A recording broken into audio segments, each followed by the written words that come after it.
I'll hand over to Navneet. Yeah. Thank you so much, Penny. Just continuing from the previous session on intercropping and date of sowing, my earlier opening statement, like all of you will agree, that life is full of challenges, and no one better than us in the field of agriculture knows about that. One thing I can definitely say with confidence that growing pulses, even in intercropping systems, and achieving good weed control is not as difficult as crows are finding it to win a single match during this season. So, no, I'm a neutral. He is a port sport. But they will come back. Yeah, today, like I have got an opportunity to discuss about what are the challenges and opportunities with us regarding controlling ryegrass, which is a dominant grass weed in our system, and some of the hard to control broadleaf weeds. At the outset, I would like to thank GRDC for funding the beautiful project for managing weeds in pulse based systems in South Australia. And I'm also blessed with a wonderful team of consultants, growers, and my colleagues at Clare who help my job bit easier. You know, otherwise, like a few colleagues always ask me, "Oh, Navneet, how you can manage counting weeds day after day when even they are more than 200 in a square?" So I always say that like I have two passions. One is my research, and second passion is cricket. And yeah, so like I couldn't play for India because I was very busy in playing like so otherwise I could have smashed few sixes to Vaughan and McGrath maybe. Yeah. So coming to the real business, as we all know that area under break crops, that includes pulses and canola, they have significantly increased in the last a decade or so. And the main area, the increase in area is in mid-north and York Peninsula, and now we are increasing our boundaries in the low rainfall areas as well, how we can increase the area under pulse crops. There is always two sides, like one is obviously we get more benefits out of those systems, like in terms of profitability or getting improvement in the soil in terms of N fixation. We all know about that. The other side of the thing is what it brings, the changed system, what it brings into the system is like we suddenly feel like we have different herbicide usage patterns, where if we have more intensity of pulses into the system, which I have seen in few areas in York Peninsula, where farmers sometimes they have grown lentils after lentils as well. So suddenly we see there was the strength of break crops was still is like how we can manage grass herbicides in the break crop phase, where we have different crop physiology and different choice of herbicides. However, like in the last decade or so, like overuse of group A clethodim on those high intensity break crop systems has resulted in widespread resistance build-up in ryegrass to group A herbicides. Then what happened, that led to the increased use of group J and K herbicides, Boxer Gold and Secura, into the pulse-based systems. And in this project, we wanted to study what is happening in terms of weed dynamics with the changing cropping pattern, with more area under pulses of break crops. And it started in 2017, and we had both two components. Like one was research based research trials, and we had focus paddock approach as well, where we selected paddocks which had high intensity of break crops, like at least 2 times of pulses or canola in the last 5 years. So we found, obviously we found high level of resistance in clethodim. Up to 67% of the populations, they were resistant to clethodim. The worrying thing was the level of resistance we recorded to group J and K's, like about 25% of ryegrass populations, they were found resistant to boxer gold, and almost 30% or so, they were found to start develop resistance to Secura. So there is a need how we can increase the longevity of these pre-emergent herbicides into our systems, because those chemistries are obviously important not only in the break crop phase but also in the cereal phase.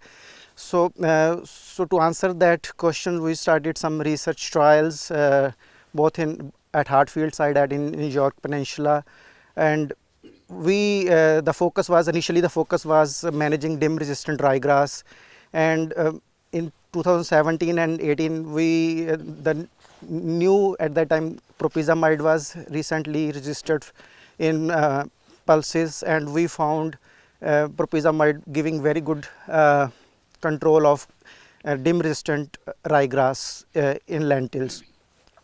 In 2018 trial site that was I selected in 2017, it had a massive ryegrass population. I selected that site for 2018, and in that year, like right from the start up till near the end, like I found like both boxer gold and Secura, they were not giving as good result which was expected from them. So later on we found that the population in that paddock was highly resistant to group J and K's herbicide. Then I, based on those survey results, like where I found high level of resistance to boxer gold and Secura, I gathered the history of herbicide usage in last 5 to 7 years in those paddocks. And interestingly, like in all the paddocks where I found high level of resistance to group J's and K's, both these herbicides, they were used like 4 times in last 5 years, and some paddocks history revealed like 5 times in last 7 years. So that is the level of like usage if we use those chemistry in such a tight time frame. So we are bound to lose their potency sooner. So that there comes how we can rotate, like the main principle of sustaining herbicide is how we efficiently rotate the chemistries across the system. So in that case, I would say that first of all, like in order to, because pre-emergent herbicides, they are our backbone for controlling ryegrass in if we look system as a whole. And in that case, first of all, like if we understand about the population in our paddock, as far as the resistance status is concerned, like ideally if we could do herbicide resistance testing in 4 to 5 years time so we can understand which herbicides they are working against that population, and that will help us to plan for next 4 to 5 years, like which crops we can use a particular herbicide where there is a weak link, for example group J and K, like what other options I can have in that, maybe later weed seed set control if I can adopt or not. So the thing is, we just can't rely on pre-emergence herbicides alone to give us a season long control. We need to look up for the options in terms of increasing crop competition, what are the options, and what are the options for late season weed seed set control. So if we adopt all those strategies throughout the season, so we can definitely reduce their number over a period of time. We are like there is a new herbicide, new mode of action is coming for pulses. That's a big positive thing, that is Ultra group E herbicide, and active ingredient is carbatamide. And in the last 3 years of research trials, we have seen that herbicide provides similar level of weed control as we get from group D propyzamide. And so the thing is to look forward is how we efficiently we can rotate those herbicides group D propyzamide and ultro group E and obviously group J's and K's into our system so that we can increase their shelf life for more years. And as far as the second thing I wanted to discuss was broadleaf weeds. We all know like broadleaf weeds, control of broadleaf weeds is really tricky one, especially in broadleaf crops like pulses, where because of the same crop physiology we have very limited options for them. We mainly use group C herbicides in pulse phase, and they are also associated with some risk of crop damage depending upon the soil type and environmental conditions. Or we have the other option is as I earlier said, like the herbicide tolerant technology, group B tolerant lentils as far as pulses is concerned, or group or clear field canola. So in the last 3 years, like in that survey, we found that where farmers they have used EMIs at least 2 times in the last 5 years. We did the survey and we found we collected the seeds of different broadleaf weeds, and obviously the dominant broadleaf weed was milk thistle, and we found almost all the populations they were resistant to sulfonyl ureas, and about 90% of those populations they were cross resistant to IMI herbicides as well. So that resistance, cross resistance to multiple groups, that really makes those broadleaf weeds hard to control into the systems. So in that case, like we have to look across the system as a whole, like how we can, where the weak links are, like if the weeds are developing resistance to IMIs, like earlier surveys, wild turnip or Indian hedge mustard in Mali region, they have already been reported to develop resistance to IMI herbicides. So using more and more IMI herbicides into the systems, they carries the risk, especially if we see like we have more options in the cereal phase as well, like we have IMI wheat and barley, and now IMI tolerant autumn hay crop is also available. So we need to plan our herbicide practices so that we can rotate the chemistries and not increasing selection pressure for a particular group of herbicide. Regarding common sow thistle, we had a research trial, like obviously we have ample data of how growing hay crops can reduce the seed numbers of ryegrass, and we wanted to explore like how much potential of growing hay crops into the system can be beneficial for reducing seed numbers, especially group B tolerant milk thistles. And in the 2 years study, we found that growing hay crops or wheat that has the potential to reduce resistance seed bank of resistant common sow thistle by up to 67 to 70% in 1 year. However, the tricky thing about hard to control weeds like common sow thistle is like the seeds, they can easily disseminate from one paddock to another paddocks because they have those white peppers that helps for wind dissemination. So if we have resistant weed milk thistle in this paddock, it can easily shift to the neighboring paddocks.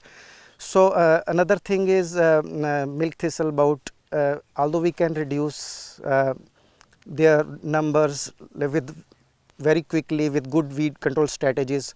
But the tricky thing about the milk thistle is if they can germinate in a wide range of temperature, and if they need is moisture, sufficient moisture to germinate. And if they get some moisture and suddenly things, if by chance the things they get dried and before their emergence of completing the germination process, then those seeds they become dormant, and that dormancy can stays for multiple years. And those dormant seeds of milk thistles, they continue to come year after year. Even few seeds, those few plants, they have the potential to set thousands of seeds in the next year. So managing broadleaf weeds, the best strategy is if we look system as a whole, like what are the options in our pulses phase, how much they are effective. If they are starting developing to immune resistance, so it's better to look what options we have got in cereal phase, where there are multiple groups, group C's, groups I's, herbicides are available. We can easily control broadleaf weeds in the cereal phase. And I was just discussing with the Brandon regarding what options we could see.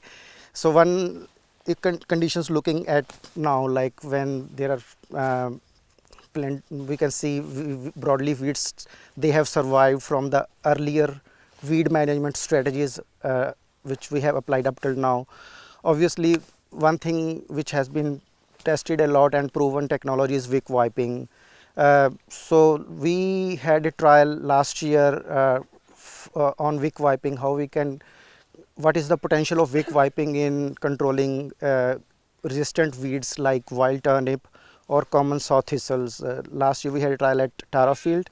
So we found the stage of the weed growth is really critical to achieve sound benefits from those late season weed management tactics. And as far as like wild turnip was concerned, we found that if we do wick wiping within 2 weeks of early pod development stage, when the seeds are just green and squishy, like it's not developed, so that helped to reduce wild turnip population up to 97 not population, sorry, seed set of wild turnip by 97% as compared to no wick wiping. So and as for milk thistle, we found that if we do the wick wiping treatment within 2 weeks of the flower bud initiation, that significantly reduces the seed set of milk thistle as compared to no wick wiping. So thing is, like we have those strategies, we have the options to control weed seed set later in the season, but the thing to look for is how easily those can be practiced in our systems. It is definitely, all of you will agree, that it is challenging to do wick wiping on multi-scale, but surely if the weeds, we know that they are resistant to the earlier weed management strategies. For example, in IMI lentils, if we know that this wild turnip or milk thistle is resistant to IMI herbicides and we want to reduce the weed seed bank, so we have to adopt those strategies. The thing is, as I earlier said, we just can't rely on just one weed management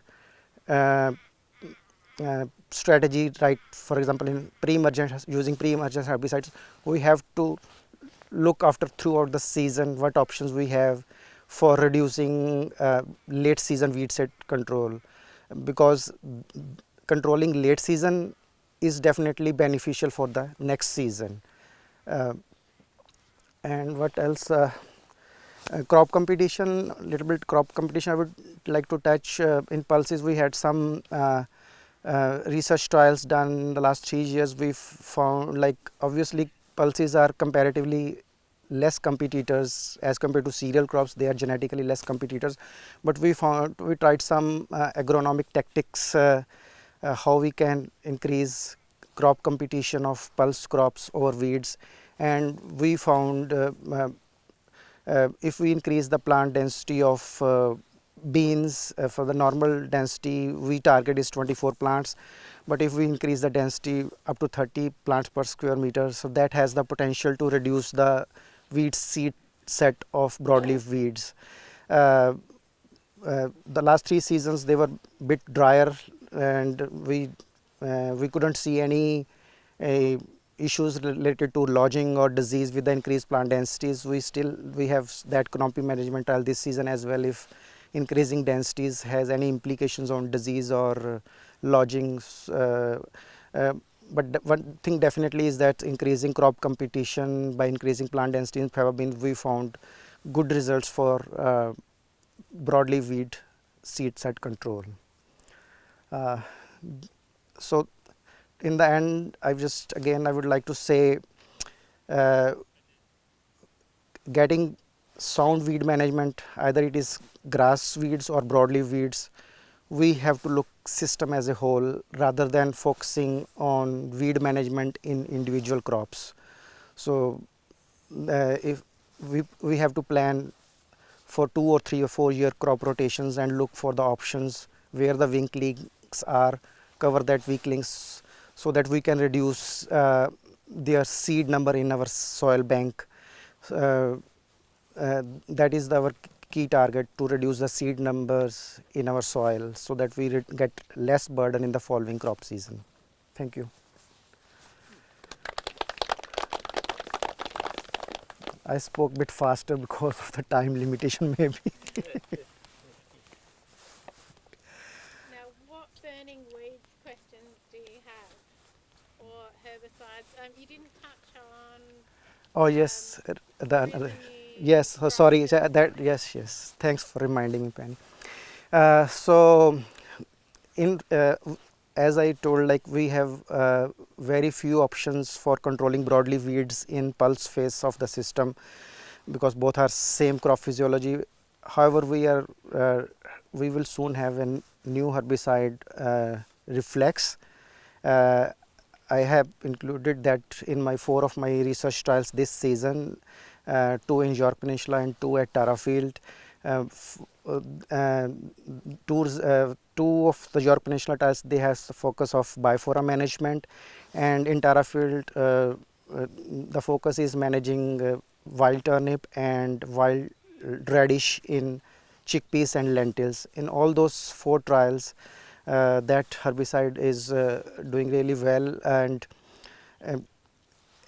good thing is like that herbicide has a very good potency of hard to control weeds, which includes brassica weeds, prickly lettuce, common sour thistle, bifora, fumitree.